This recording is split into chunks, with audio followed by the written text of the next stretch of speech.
That's not even the worst of all. That's not even the biggest gaxa.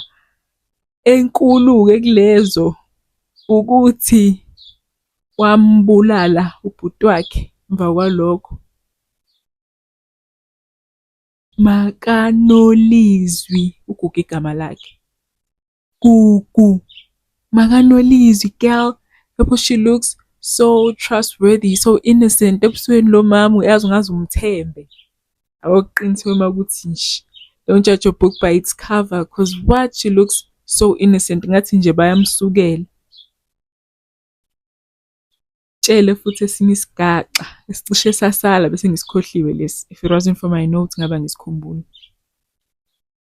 uLizwi akasiyi ingane yaloya baba kaThando. Naye uyingane kalobhuti wakhe.